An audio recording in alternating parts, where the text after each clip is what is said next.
जयराम महतो भी आए हुए हैं, विस्थापित की बात कर रहे हैं और खतियानी की बात कर रहे हैं। मैं बता देता हूँ, चाहता हूँ कहीं ऐसा तो नहीं है उन्होंने रास्ता खोल रखा है बीजेपी के लिए कि आने वाले वक्त में वो बीजेपी चले जाएं। एक भी मुसलमान टिकट नहीं दिया। संविधान को बचाने का पूरे देश में एक ही इंसान ने बीड़ा उठाया है।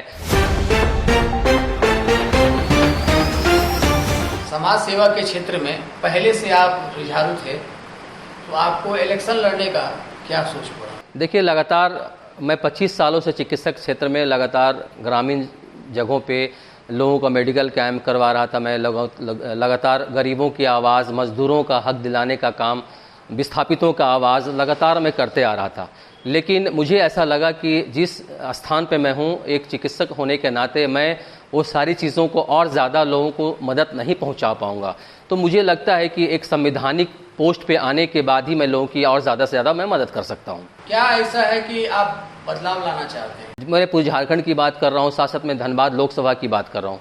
यहाँ सारे युवाओं को छलने का काम यहाँ के जो जनप्रतिनिधि हैं या फिर अलग अलग जात के नाम पे, अलग अलग ग्रामीण हो, भीतरी हो, बाहरी के नाम पे लोग बरगलाने का काम कर रहे हैं। कोई भी युवाओं को सही मार्गदर्शन नहीं दिखा रहा है। अपने पीछे पीछे लगातार लोगों को मूव करा रहे हैं लोग, और उसको इस्तेमाल करने के बाद उसको इस युवाओं को फिर वापस उसी स्थान पर छोड़ करके लोग अपने आप को बना लेंगे और वो चाहे वो सांसद बने या विधायक बन जाएंगे। अभी लोकसभा का चुनाव में बड़ी पार्टियां जो हैं धुआंधार मतलब अपना प्रचार कर रहे हैं, उस स्थिति में क्या आप उस जगह पर टिक पाएंगे? देखिए, आप जो कहना चाह रहे हैं बिल्कुल मैं आपसे सहमत हूँ। इस वक्त नाजायज़ पैसों का इस्तेमाल किया जा रहा है, दुरुपयोग किया जा रहा है।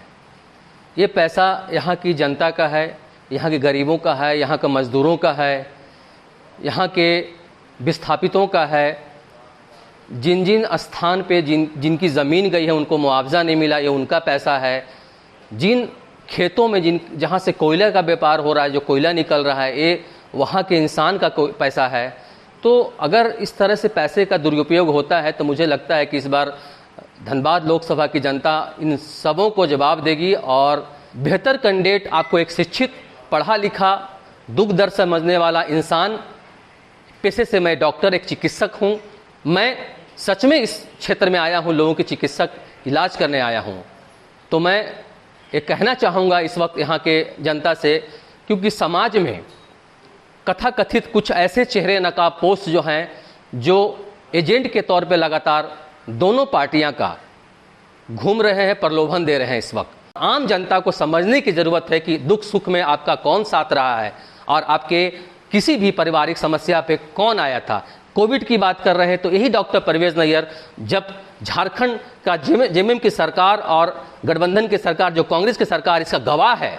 आप नेट उठा के देख लें, अखबार उठा के देख लें कि उस वक्त सारे नेता, सारे विधायक, सांसद अपने घरों में बैठे थे, छुपे हुए थे। कहाँ थे उस वक्त ये दोनों प्रत्याशी? क्यों समाज में लोगों की मदद नहीं कर रहे थे?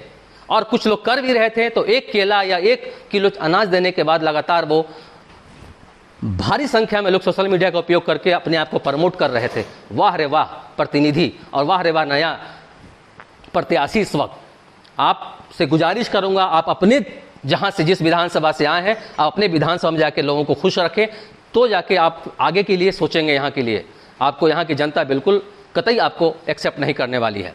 आपने अपने मन में ये भविष्य में रोड मैप क्या सोचे हैं कि मतलब क्या करना है हमारी जनता? देखिए, बहुत ही अच्छा आपने सवाल किया है और मैं आपके चैनल के माध्यम से ज़रूर बताना चाहूँगा यहाँ के लोकसभा की जनता को कि सबसे पहले मैं सदन में एक आवाज़ उठाने का काम करूँगा, जो गरीबों की जो कर्ज है उस कर्ज को माफ़ कराने का मैं काम करूँगा। जब बड़े बड़े उद्योगपति, बड़े बड़े कारोबारपति, जिन्हें भारत सरकार ने उनके कर्ज को माफ़ किया है, तो मैं यहाँ के जनता को उन सारे कर्जों से निजात दिलाने के लिए, उस सारे कर्ज को माफ़ करने के लिए मैं सदन में इसकी आवाज़ उठाऊंगा और मैं दिलाने का काम करूंगा। साथ साथ में धनबाद एयरपोर्ट लाने का मैं काम करूंगा। साथ साथ में हमारे धनबाद लोकसभा में मेडिकल कॉलेज होना चाहिए, हमारे धनबाद लोकसभा में इंजीनियरिंग कॉलेज होना चाहिए। बड़े बड़े उद्योगपति जब दूसरे स्टेट में जाके वो कल कारखाने वहाँ बना सकते हैं, वो वहाँ पे रोज़गार दे सकते हैं, हमारे यहाँ के लोग पलायन करके वहाँ जाते हैं, तो वह युवाओं को यहाँ रोक करके उन्हें रोज़गार दिलाने का काम करूँगा। धनबाद में जो स्थिति ख़राब इस वक्त है, ये पोल्यूशन की वजह से लोग बीमार पड़ रहे हैं, लंग्स का प्रॉब्लम उनको हो रहा है, उस पर उनको निजात दिलाने का काम करूँगा। धनबाद में लोग ज़मीनों का जो कोयला उनको अवैध तरीके से, जो दबंग लोग हैं, कोयल माफिया लोग हैं जो छीनने का काम कर रहे हैं, उसे वापस दिला के उस किसान मजदूरों का वो खेत दिलाने का मैं काम करूँगा। मैं शिक्षा की बात करूँगा, मैं स्वास्थ्य की बात करूँगा, रोज़गार दिलाने की बात करूँगा। और हमारे कांग्रेस के जो विधायक बेरमो के हैं वो कहते हैं कि बीजेपी से बैर नहीं, अढुल्लू मतों के खैर नहीं।